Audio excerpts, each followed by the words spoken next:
La edad moderna arranca cuando el Imperio Bizantino se desvanece, siendo el lugar con más cultura y avance. Se expande su conocimiento mayormente griego-romano por el mundo y se empieza a valorar mucho el pensamiento crítico basado en los filósofos clásicos, como Aristóteles, Platón o Sócrates.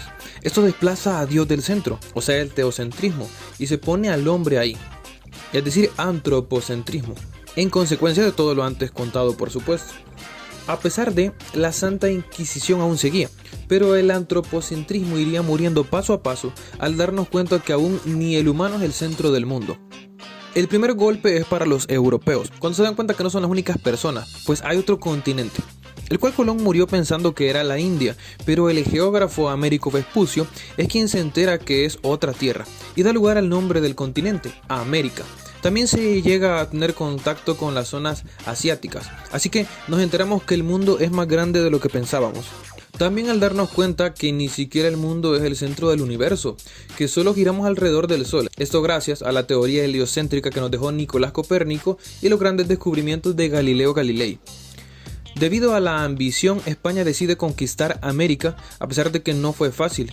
Ni Moctezuma, el emperador más conocido de los aztecas, o Cuauhtémoc, el último emperador, no pudieron contra las tropas de Hernán Cortés. Primero porque contaba con más tecnología, tenían armas de fuego que los indígenas no sabían cómo usar. Pero el factor más importante fue la viruela, siendo una enfermedad no apta para la población de América, causando muchas muertes. Los españoles saquearon el oro de las tierras, se los cambiaron por espejos y los trataban como esclavos. Se inventó un sistema de castas para clasificar a las personas según su nacimiento. Las clasificaciones más populares son los criollos, que son los europeos nacidos en América, los mestizos, de padre europeo y mujer indígena, los zambos, hombre negro con indígena, etc. Obviamente, la mejor cosa era ser español. Debido al pésimo trato hacia estas personas, los frailes, los religiosos pues, hicieron protestas para velar por los derechos de los americanos, dando paso a la ley de Burgos y los inicios de los derechos humanos. Debido a esto, Portugal, Francia e Inglaterra también ven la buena idea que es ir a conquistar y agarran su pedazo de América. Incluso después llegan a África para exportar esclavos a América, todo con tener más mano de obra y más poder. Evidentemente, todos los imperios reyes y el poder de la iglesia iba a acabar. Esto inicia el 31 de octubre del año 1517, con la Reforma Protestante. Martín Lutero se rebela contra la iglesia, mayormente por el problema de las indulgencias, es decir, cobrar a los familiares para que sus muertos pasen menor tiempo en el purgatorio. Había una corrupción enorme. De esta manera la iglesia se parte en dos, por un lado los luteranos, o sea los evangélicos protestantes, y por otro lado la iglesia católica, y que por supuesto después de la crisis ellos también deberían hacer una contrarreforma de sus ideales, así cambiando todo el cristianismo. Para ese entonces la Biblia no podía leerse, solo la hacían los sacerdotes, ya que estaba en latín. Lutero propuso que todos somos sacerdotes y todos debemos leerla, razón por la que debe ser traducida a todos los idiomas. Es aquí cuando surge la primera imprenta del mundo, la imprenta de Gutenberg, creada por Guillermo de Orange, y es un punto importante de gran apalancamiento de progreso en la historia. Evidentemente la iglesia lo estaba haciendo mal y la humanidad se empezaría a dar cuenta. Una de las peores tragedias es la famosa batalla de Lepanto, una guerra entre los musulmanes por parte del Imperio Otomano contra la Europa cristiana. En este caso el cristianismo vence y a pesar de que el Imperio Otomano sobrevive, es un gran golpe para ellos. Lo triste de esta historia es que se considera la batalla de Lepanto como la más brutal de la historia por la implicación religiosa y emocional que conllevaba, provocando que los guerreros hicieran muchas masacres en el nombre de Dios, derramando mucha sangre.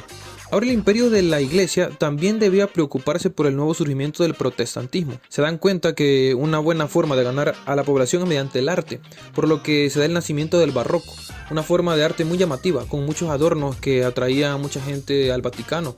Se inventó la ópera y todo el arte progresó mucho.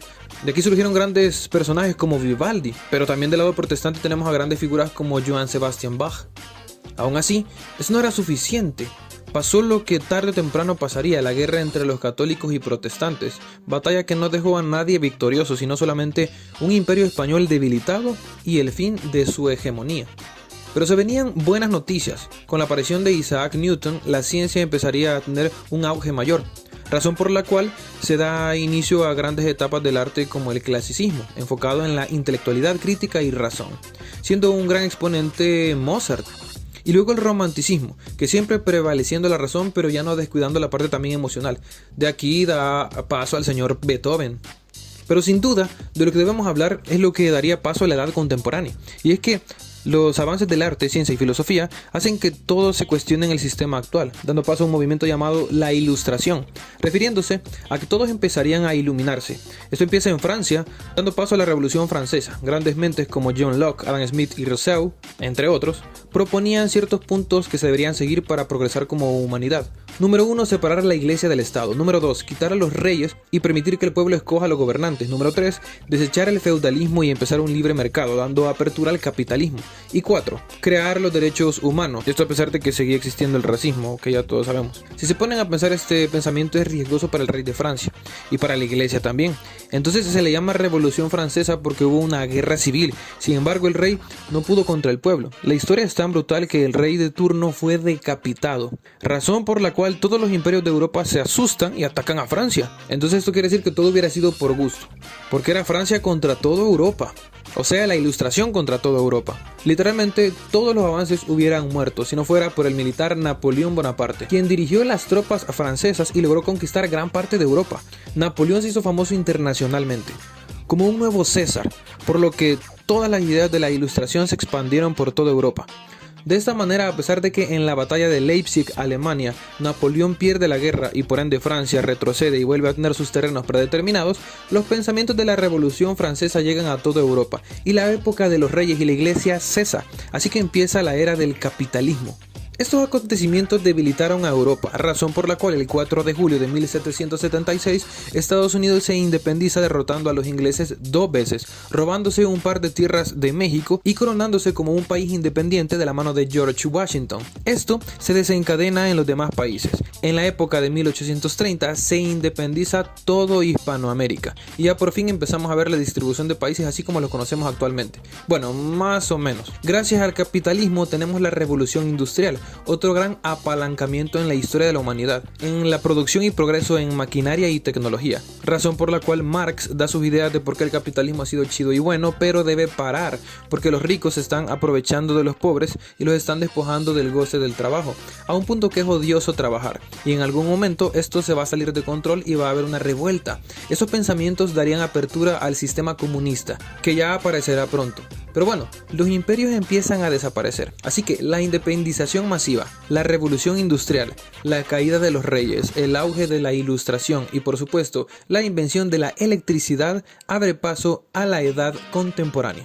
Este fue un extracto del video completo sobre esta temática. Si te interesa verlo y aprender más, tendrás el link en la descripción.